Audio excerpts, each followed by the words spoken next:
Our next question is from someone who's wondering what they should add to their DJ. Speaking of additions, should a person add cold sparks, low-lying fog, hazers, CO2 cannons? There's a lot of cool things that we see out there that some DJs are using. Would you recommend, now this might be even for someone who's a little more seasoned. I don't know if a DJ just starting out would want to invest in these things, but you never know. But would you recommend those for someone's business? And what would be some variables for them to consider when thinking about this? Is it my turn? I think so. Yeah. Sure. Well, for me, I have not invested in the cold spark machines because I do a lot of barns and they won't let me have them. So we do a lot of, ceremony reception barn places, not too many industrial places. We had a great DJ market here in Des Moines, that if I needed them, I have friends that would rent them to me, Friday that they're available. So I didn't have to go into that investment. I never did get into low-lying fog, same thing. People are nervous, venues are nervous about it's going to make the haze go off and fire people come. And you can explain it to them all you want, but they just see that somebody's before you has come in and screwed it up for everybody, and now they have a bad taste in their mouth. So, and then also in my location, people are very simple. I live in the Midwest. I live in Iowa, center of Iowa. A lot of them are just not doing it because there's not a lot of people in our market that are doing it. So they'd rather buy a keg of Busch Light than they would spend money on sparklers. So for me and my market, it's not good. But if it's like if you're in the East Coast and every family tries to up each other in bar mitzvahs and weddings and all that, and each family's trying to up the other one, by goodness, get it for you if you think you could sell it. Mm-hmm. But they are all major investments. Yeah, they definitely are. And I would say that's nothing I've added on either. There's different times I've like, oh, they're really cool. I need to try and get those because I want them, right? I want to be the one who does it. I want it to go off and my setup be in the background, right? Like that's the thought that goes into my mind. And if that's where you're at with it, my immediate answer is don't do it. Just don't do it. Like if that's why you're doing it, don't do it.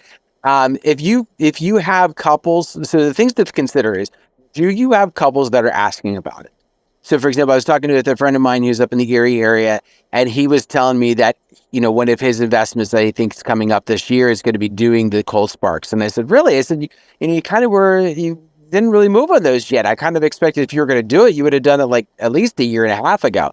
And he goes, I have 2 couples that have reached out to me and they need it. Like it's almost to that point. And he's like, I threw out a figure and they didn't even hesitate. And I said, are you using them like multiple times a night? He said, no, just the introductions. And I was just baffled. So if you have couples that are asking about it, I think that also kind of helps. It's not quite to the old idea of you sell it and then you go buy it, but you have interest, you have people that are showing interest in it and then you're doing. But some things that you definitely need to consider, and Cubby even mentioned it, is the venues that you play at, the ones that you're playing in most often. Do they allow things like this, right? We know, you can take the cold sparks, and if you buy the proper ones, you know that you can stick your hand right in it and it's not going to light anything on fire. You're not going to get burned. Nobody's going to get hurt. It's going to look awesome and you're going to be fine.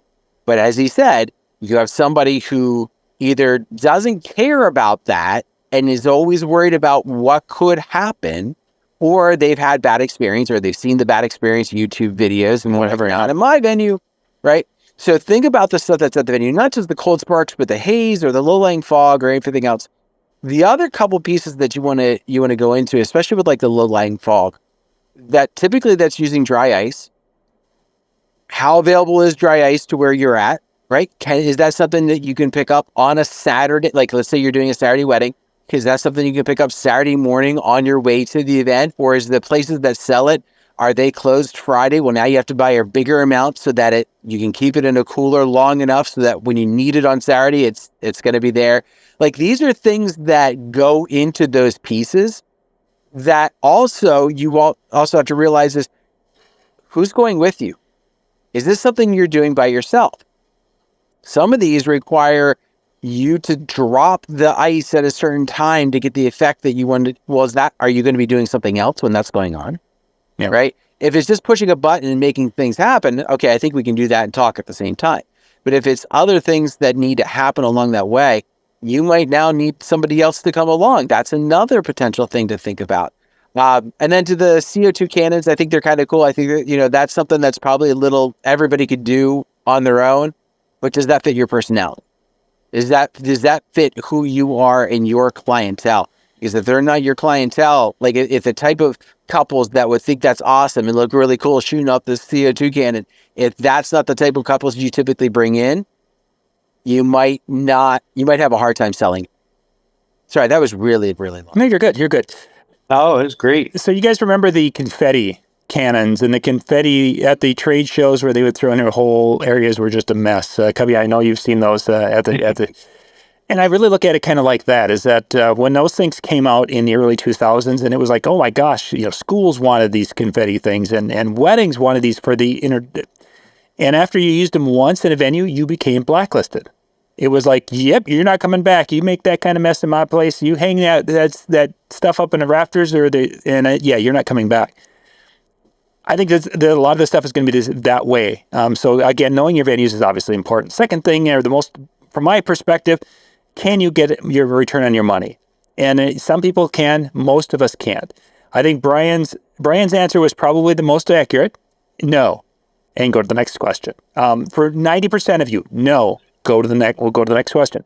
There's going to be some people who can weigh it out and have the opportunity, but I know some people in larger areas. I've got a friend who's in New York, and he's bought, I think, 7 or 8 Cold Spark sets of Cold Spark machines for DJs in rural areas like my area who bought them and were going to sell them. And then, of course, I didn't. And then they end up selling them for pennies on the dollar. And he's using them in a large metro, in the New York area, where he can use those for that one moment.